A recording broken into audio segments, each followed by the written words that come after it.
It was my ex-best friend Serena's birthday and my mother's death anniversary. The moment I saw Serena choosing a birthday cake with Julian, I knew.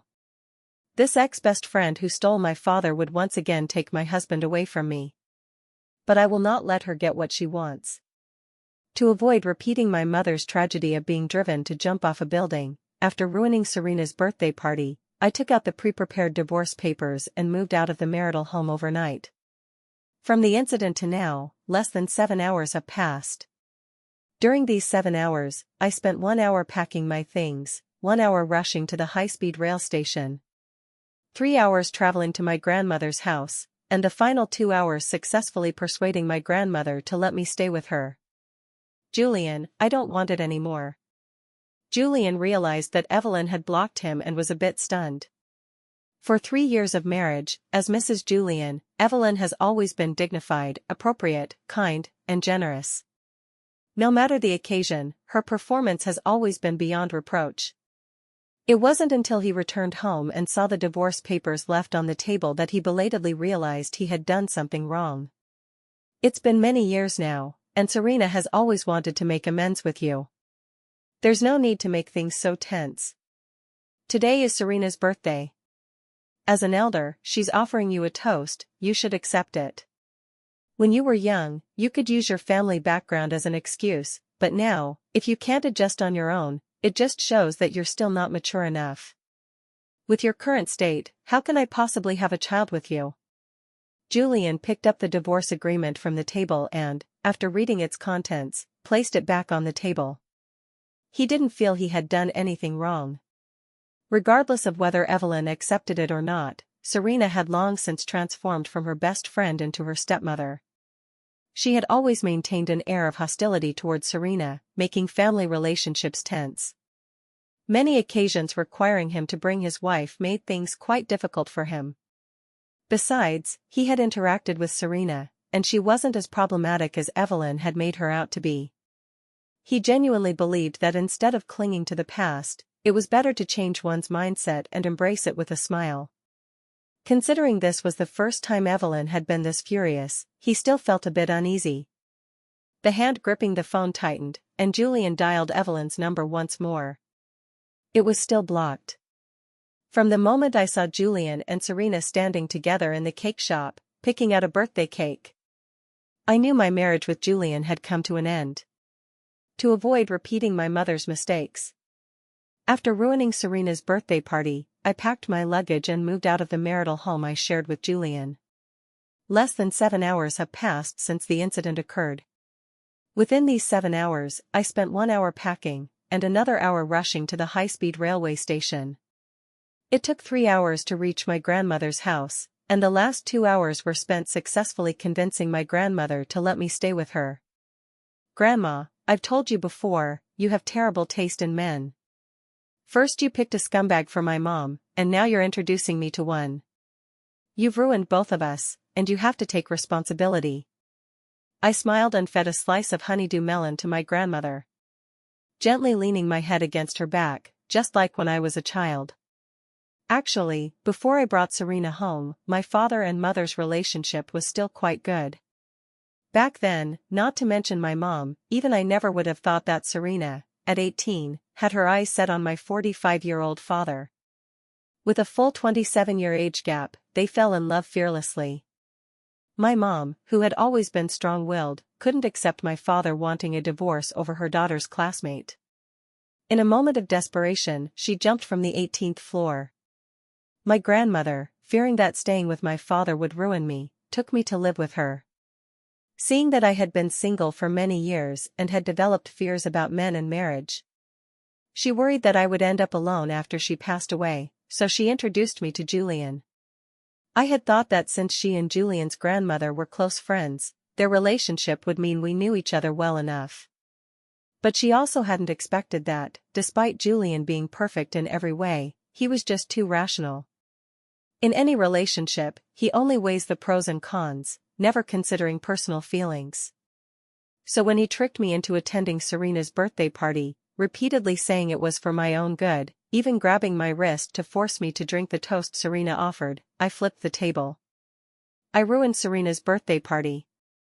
Then I pointed at my father's face and asked him if he remembered what day it was. Yes. It's laughable, really.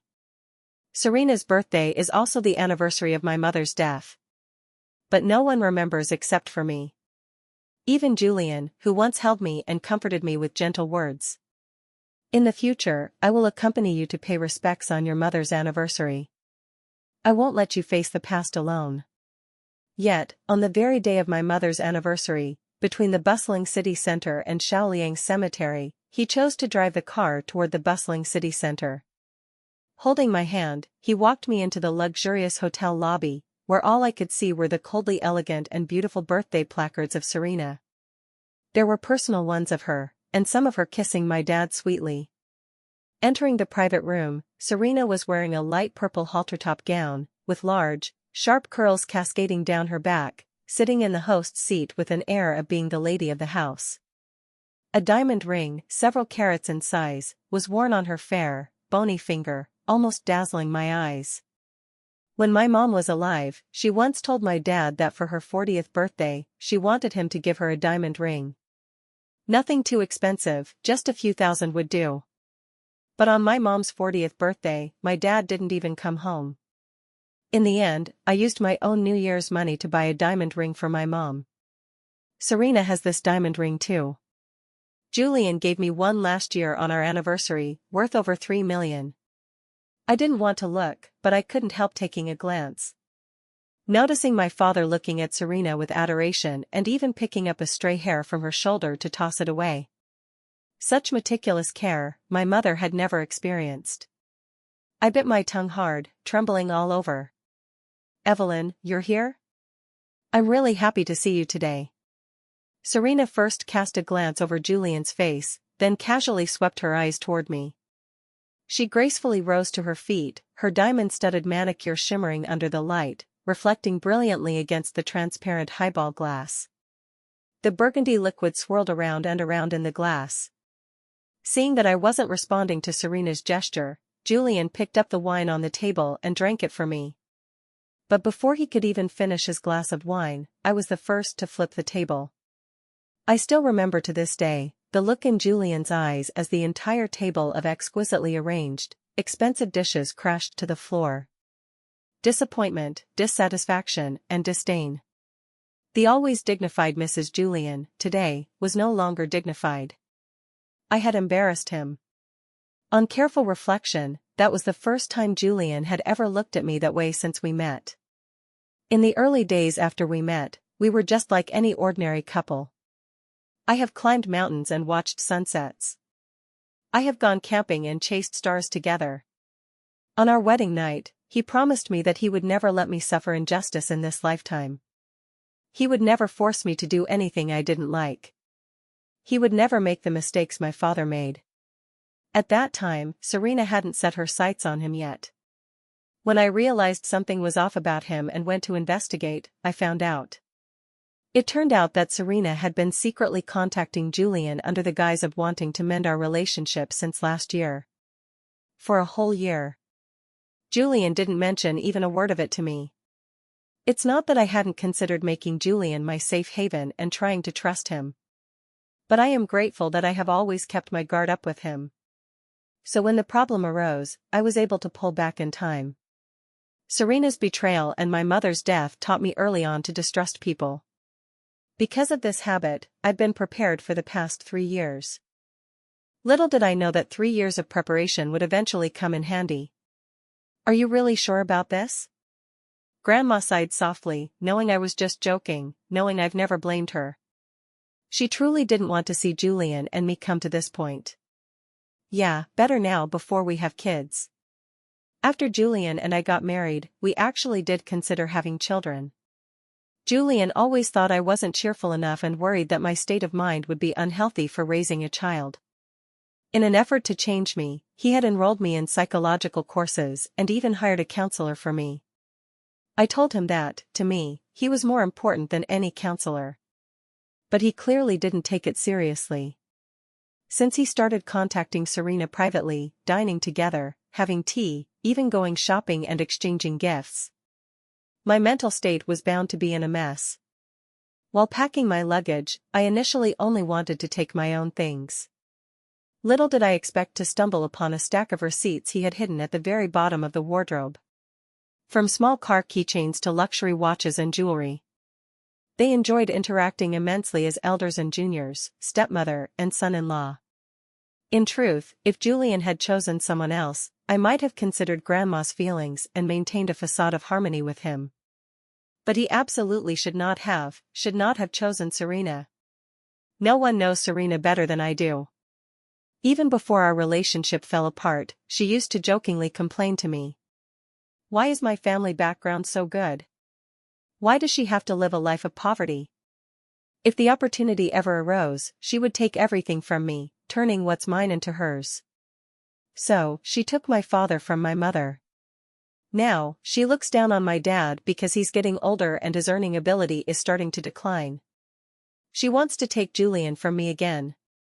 Since you've made up your mind, Grandma supports you. Just make sure you don't make the same foolish mistakes as your mom did. When my mom left, she was too impulsive and didn't leave any assets for me. When Serena married my dad, she took control of our family's finances.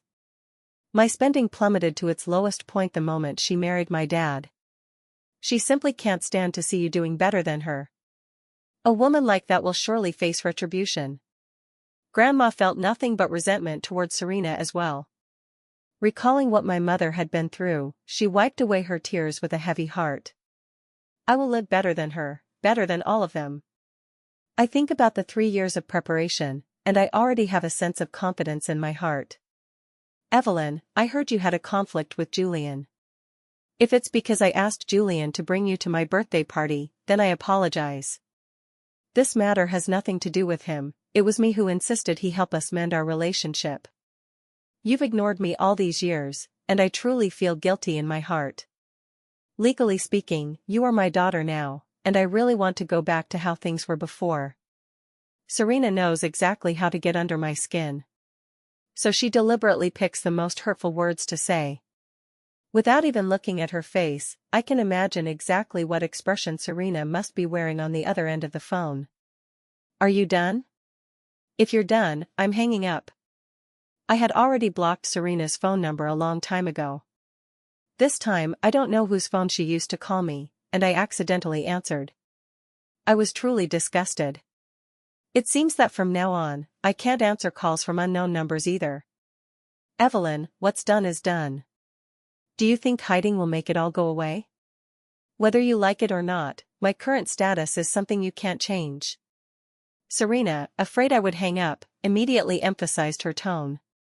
Sure enough, with a change in status, she no longer spoke as timidly as before, following me around all day, calling me Evelyn repeatedly. Now, she just calls me by my name directly. I have no intention of changing. If you want to pick up the trash I threw away, I don't care. You can have it. As for my father, that scumbag, I cut ties with him long ago. And Julian? Since you want to take him, I'll hand him over to you. You know? Serena still doesn't know that I'm aware of her secretly getting in touch with Julian over the past year. Her voice turned cold. It doesn't matter whether I know or not, what matters is whether Victor knows. I sneered and hung up the phone.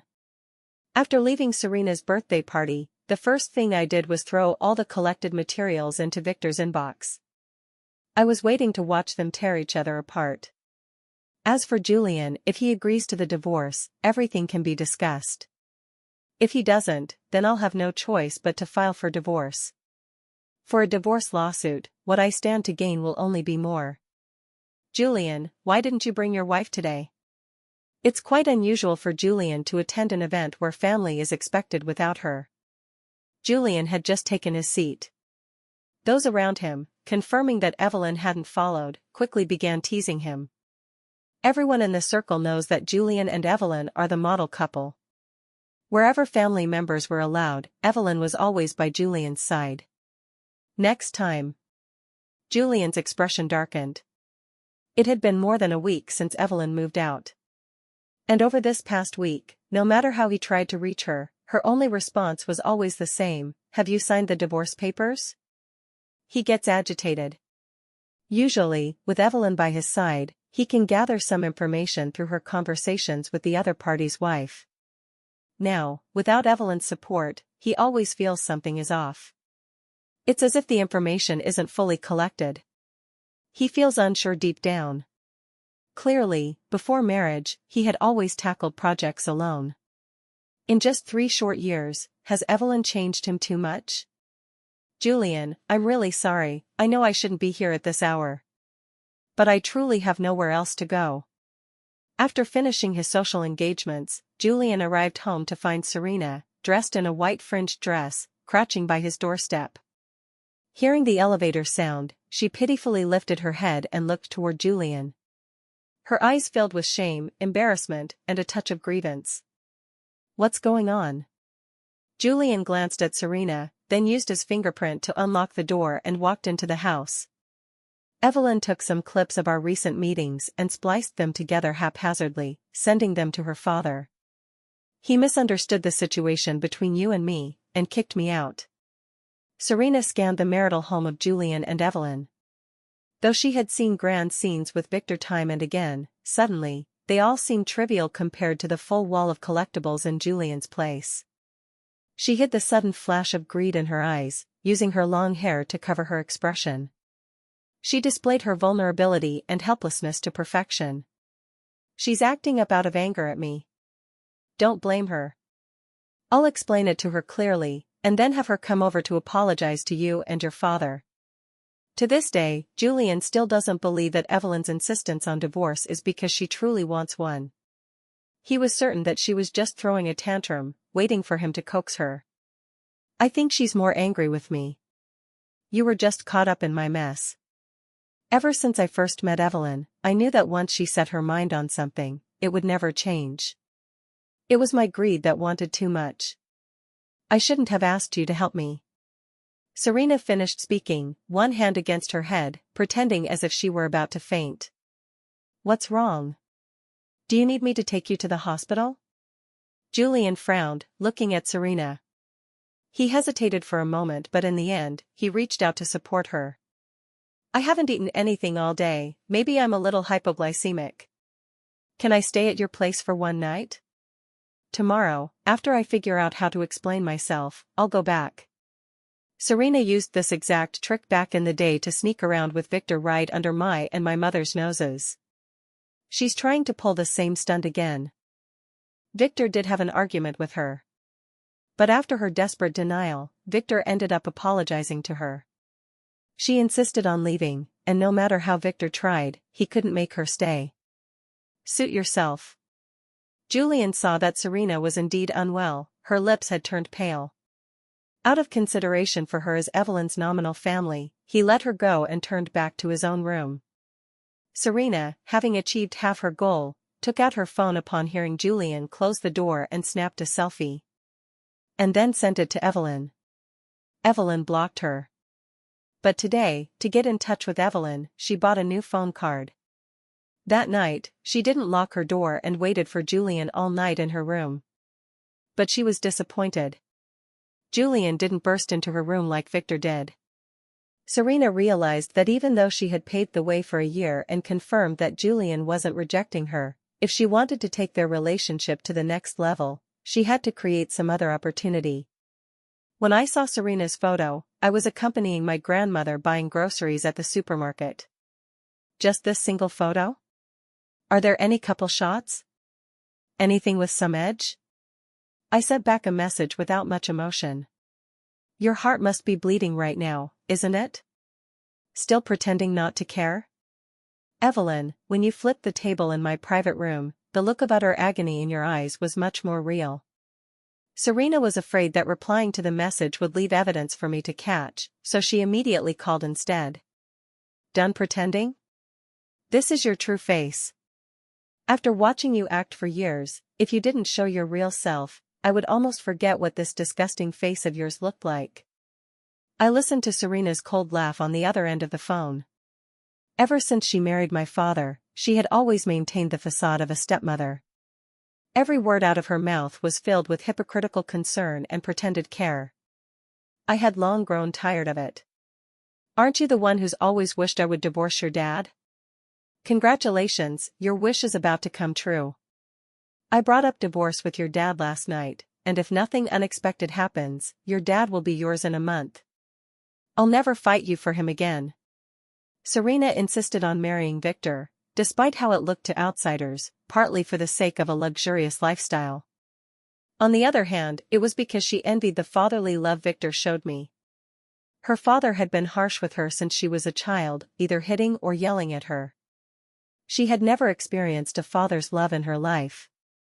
So, she sacrificed her youthful and beautiful body in exchange for Victor's love for many years. What others saw as not worth it was absolutely worth it in her eyes. Are you sure he's willing to divorce you? What if he refuses? I knew that Serena wanted to ditch Victor and seduce Julian. After all, Julian was young, handsome, wealthy, and powerful. Unlike Victor, who is older, has gained weight, and has seen his assets shrink considerably in recent years due to the economic downturn. In comparison, Julian clearly wins hands down. But just because Serena wants a divorce doesn't mean Victor feels the same way. Victor divorced his wife of many years for Serena, and his only daughter has disowned him. If he were to divorce Serena now, he'd become a laughingstock. No need for you to worry about this. I have my own ways. After all, in front of me, your father is just like a trained dog. If I tell him to go left, he wouldn't dare go right. Serena felt a sense of superiority when she was with Victor. This superiority made her believe that her charm was limitless. Just like back in the day, no matter how well I treated her.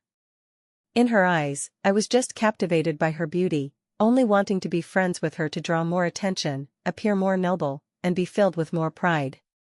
What kind of person you think others are is what you assume them to be.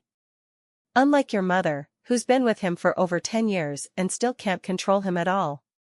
To be honest, it's a good thing your mother died.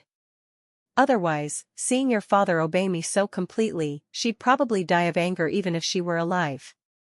Serena, justice is served by heaven. You killed my mother and now you're insulting her. Aren't you afraid of retribution? I heard her shamelessly mention my mother, and my grip on the phone tightened. I told myself. Just wait a little longer. Retribution will come soon. Serena, afraid that I might record our conversation, realized she had said something she shouldn't have and was worried about damaging her image. She hurriedly hung up the phone. The more arrogantly she called me today, the more humiliated she will be in the future. Afterward, I was certain Julian wouldn't sign the divorce agreement, so without informing him, I directly filed for divorce in court. On the first attempt, it's highly unlikely that a divorce will be granted. Knowing full well it wouldn't yield a result, I insisted on filing a lawsuit anyway. I was aiming to create public pressure. Julian's tech company is set to go public next year. The longer this drags on, the closer we get to his company's IPO, and the less likely it becomes for us to divorce. Thus, when his lawyer received the news from the court, Julian couldn't hold out any longer. He showed up at my door overnight. It seems you haven't been unaware of where I've been, you just didn't want to come find me in person. Julian came by in the middle of the night. I was wearing my pink pajamas from before I got married, with my dark hair cascading down my back. Yawning, I stepped aside to let him in. Evelyn, that's enough. Julian was still wearing his office suit. He stared straight at me, instantly grabbing my wrist, his expression filled with impatience. I gave you time, but you wouldn't cooperate with me. Since you refused to agree to an amicable divorce, I have no choice but to file a lawsuit. Having felt Julian's strength before, I knew it would be useless to struggle. So, I didn't resist at all. I let him grip my wrist, a faint smile playing on my lips, one that was cold and distant. Is it really over something so trivial that you want to divorce me? Julian couldn't figure it out. Wasn't it just because he joined forces with Serena to trick me into going to her birthday party? Wasn't it just because he grabbed my wrist and forced me into the private room, then drank the toast Serena offered in my place? Is that really a reason for me to divorce him? Yes. It's precisely because of something so trivial that I can't go on living with you. I stared directly at Julian. Facing his intensely intimidating gaze, I nodded calmly and admitted it. Actually, I had sensed it long ago. Starting from last year, Julian had already changed. He had completely and unconsciously forgotten my mother's anniversary. He still hasn't realized it yet. Serena's birthday is also the anniversary of my mom's passing. Victor is heartless, so I'm not at all surprised that he forgot my mom's death anniversary. But how could Julian forget? He clearly promised me. He was also the one who broke the oath first. And now he has the nerve to ask me why with that innocent face? I think it's ridiculous. So I laughed out loud. From the very beginning, you never intended to stay with me for the long haul, did you?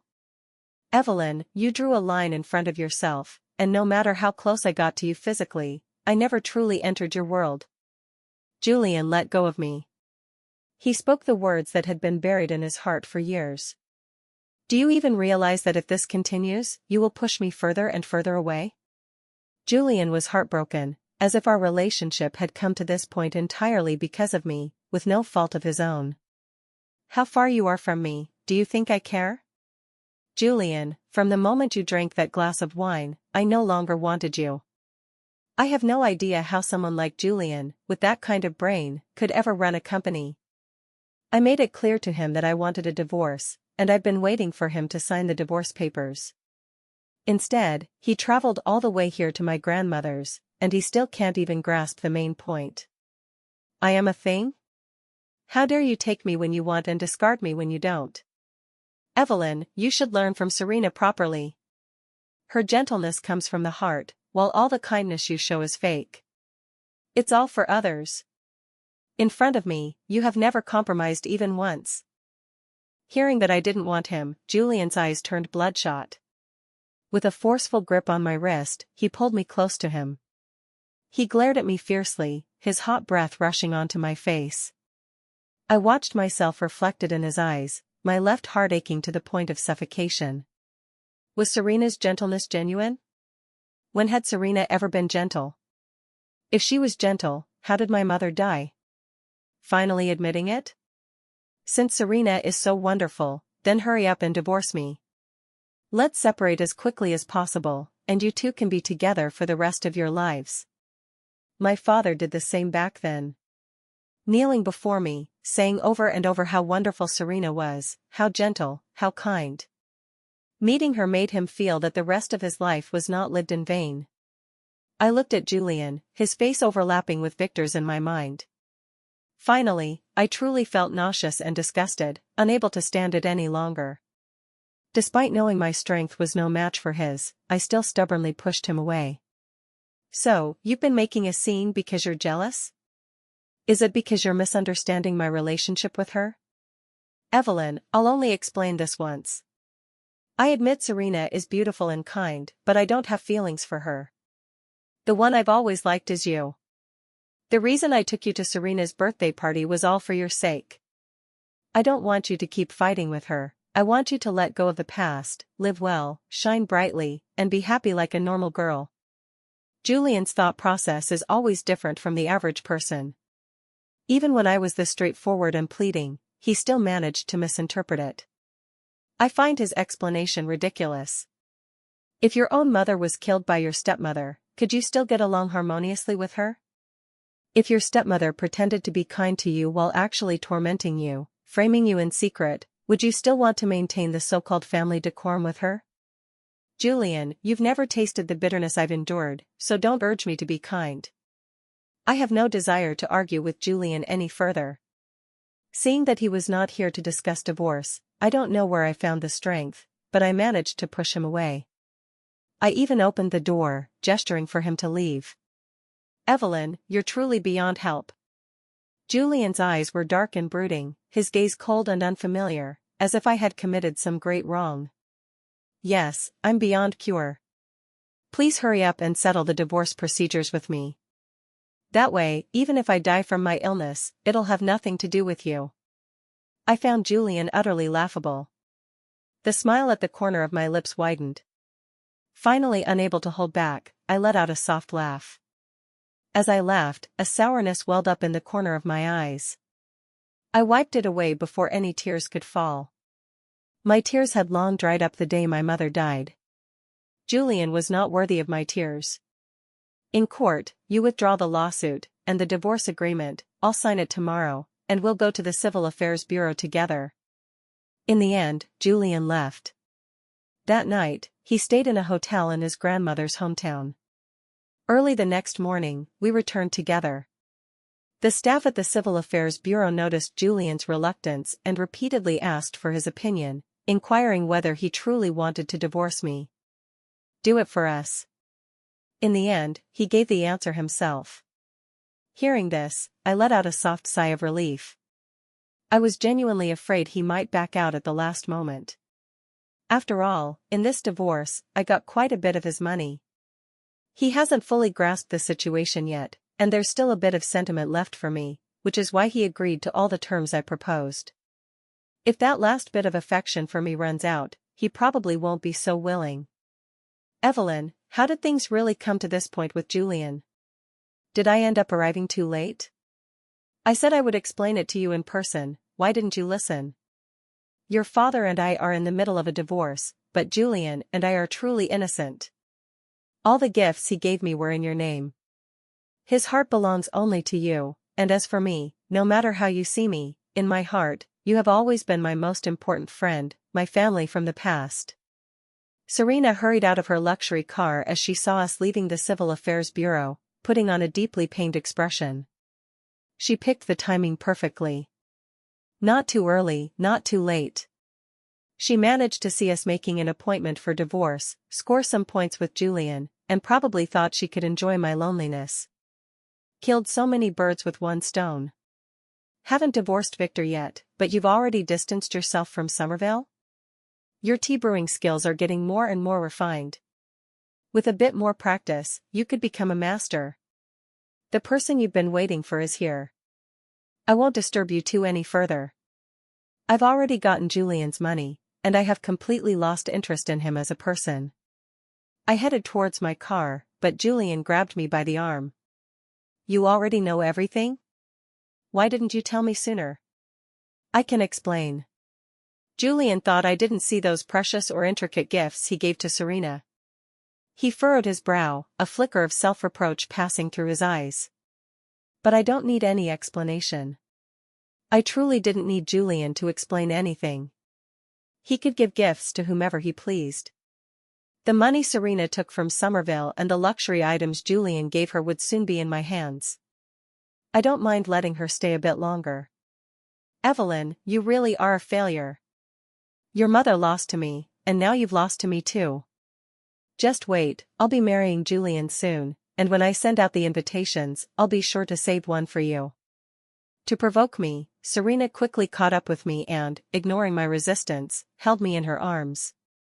I was smiling on the surface, but the words that came out of my mouth were vicious with every syllable. Slap. I had long wanted to hit her. Usually, I didn't have the chance, but now that she stepped forward on her own, I could no longer hold back. Exhilarating. After delivering the slap, my palm was even trembling from the impact. But I have to say, it felt incredibly satisfying. Serena wouldn't hold me accountable, as it would compromise the persona she was trying to maintain. So while Serena was stunned and frozen in surprise, I slapped her again. Evelyn, you've gone too far. Just as I was about to get carried away and go for a third slap, Julian finally snapped out of it. He grabbed my wrist. I have something even more outrageous coming. Just wait and see.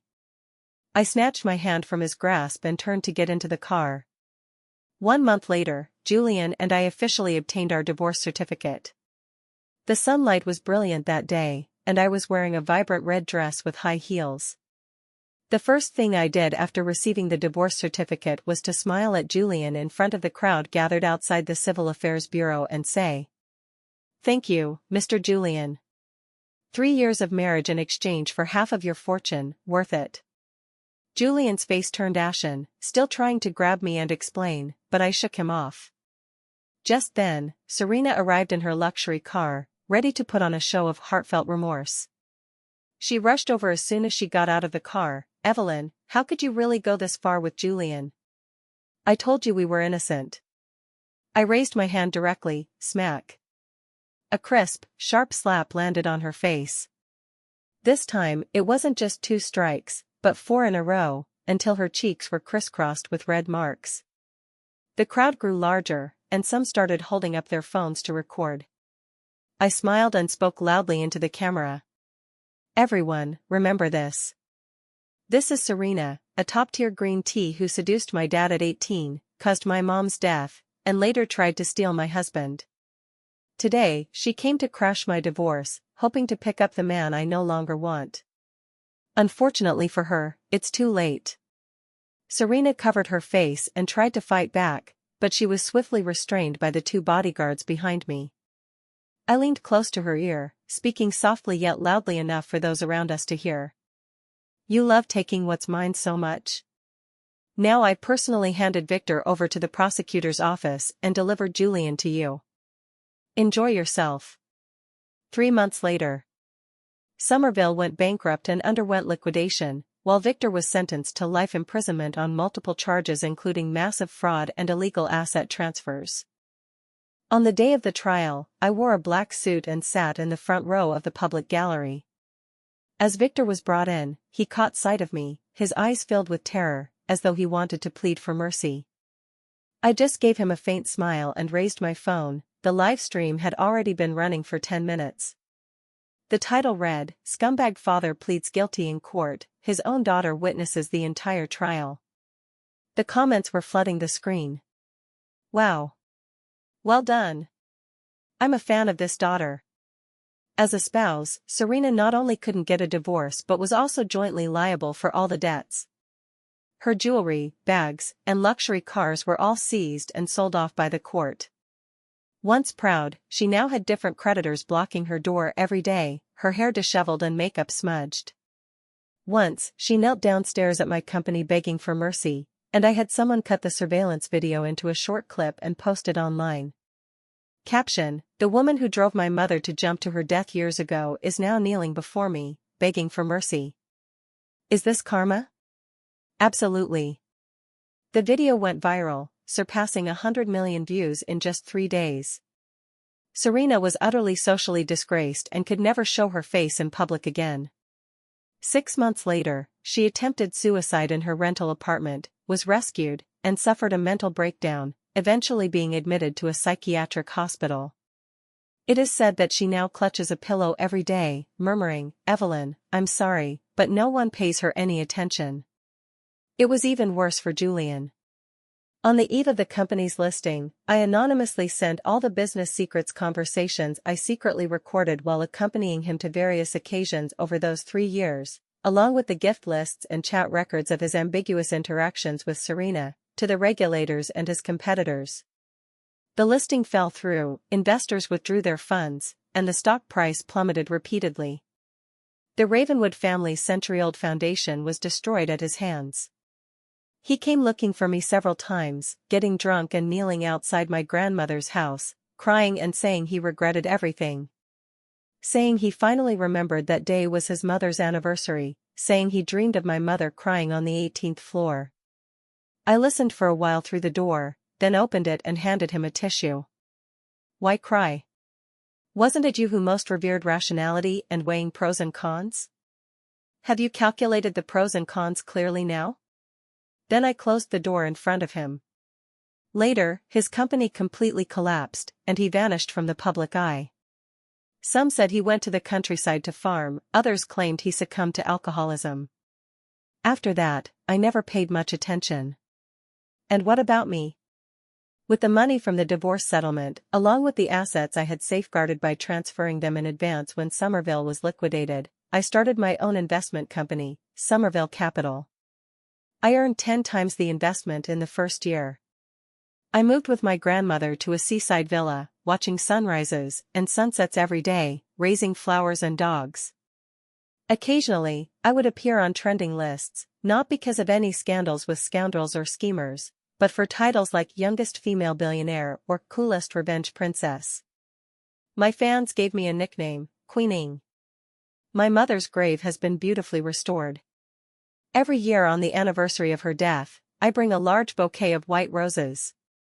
I sat before the tomb, smiling as I reported the achievements of the past year to her. Mom, look, they've all knelt down. No one will dare bully us again. The wind was gentle, like the hand she once used to stroke my hair. I looked up at the blue sky and softly said, Mom, we won. We won big.